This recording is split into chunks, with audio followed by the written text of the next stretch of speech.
for 2012, we have a few things that are going into effect. So for the coverage, for certain coverage that you offer to your employees in 2012, you have to report the value of that coverage on that employee's W-2. And here's the points I want you to walk away with. First, the value of that coverage will be reported on the W-2 for 2012, meaning due by January 31, 2013. So that's one point. The other point I want to make on this, and that is that you report the value of coverage. This confuses many employers. It's not what you charge me for that coverage as an employee, nor is it just what you pay. The purpose of this rule, whether it's a valid purpose or not, is to make sure all of you know the true cost of your coverage. So if you are self-insured, the value of the coverage that you report will basically be what you would charge them for COBRA, minus the 2%. Does that make sense? So you might be paying $100 towards your family coverage, but it costs $700, and $700 is what will go on the W-2. This is not a tax, doesn't create a taxable event. You're not paying taxes on this. It's just reporting. But that's the important point, that it's the true value of the coverage. The next one I want to focus on here is, there's two others I want to focus on here that, as I'm going through these quickly, are the CER fees, or often called the Patient-Centered Outcome Research Trust Fund fees. CER is a little easier for me in a short presentation. So here's the deal on this. For plan years ending on or after October 1, 2012, you're required to pay a fee on the average number of covered lives that you have. On the average number of covered lives that you have. And the fee for the first year that you owe this is $1 times the average number of covered lives. It'll go up to $2 in 2013. And then in 2016, I'll actually adjust that for inflation purposes, and it may be more. Now here's what's interesting about this. It's on the average number of covered lives. So there's guidance to help you calculate what the average number of covered lives is. I'm not going to go into those today. I just want you to know the IRS has issued guidance that can help you determine that. Now, average covered lives is not just your participants. It includes participants and dependents. And they give you a way, if you don't know how many covered dependents that you have, give you a way to calculate that through a formula that's an estimate, basically. The fee is actually being paid to the IRS, and you file it on Form 730, which is normally an excise tax form. It's due July 31st, following the year after your plan year ends. So if you have a calendar year plan, you will pay the first fee July 31st, 2013. Okay. Here's the other deal on this. If you have a fully insured plan, does anybody know that they have a fully insured plan or not? Okay. Your carrier actually is responsible for paying it. But if you have any self-insured component, like a health reimbursement arrangement, or some people call them a bridge that helps pay for the deductible, you actually owe a fee for those same covered lives under that self-insured component. So there are situations in which a family will generate two payments, one by you and one by the insurance carrier. This is your responsibility. It's a plan-sponsored payment for a self-insured plan. You with me on that?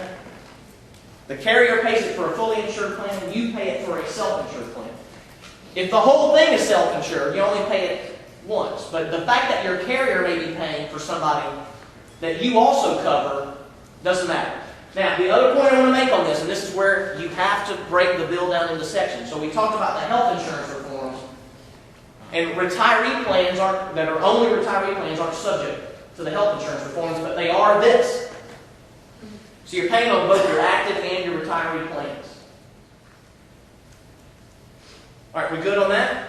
Everybody good? Okay, the next is this Women's Health Preventive Guidelines that are for plan years beginning on or after August 1st, 2012. If you are a non-grandfathered plan, you are subject to the health insurance reform's requirement that the plan provide recommended preventive treatment services. This is a 100% payment by the plan for in-network recommended preventive treatment services. And new women's health care guidelines went in that requires coverage of contraceptives.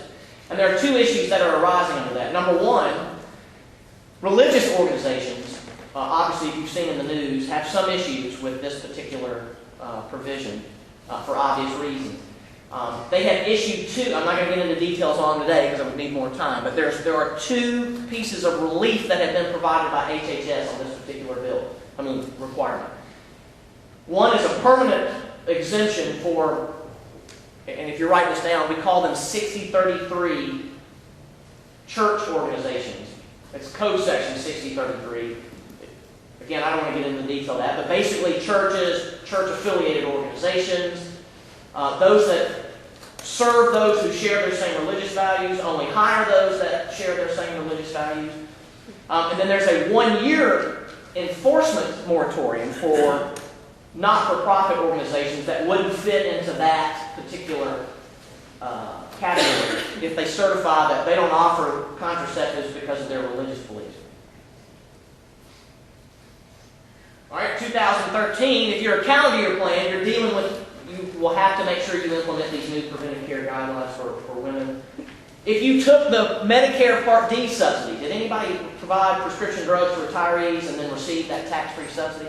If you did, you used to could take a deduction for the expenses given rise to the subsidy, and the subsidy was also tax-free. You've now lost that tax advantage that you used to have, and so this has affected many employers that took that.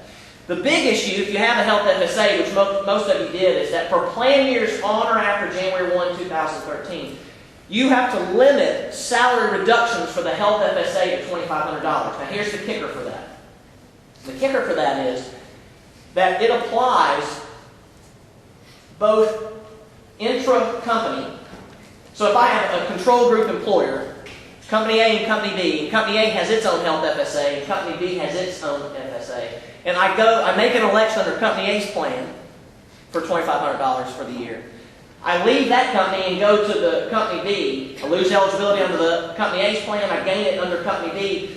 I have to take into account what I elected under Company A's plan if it's a control group employer.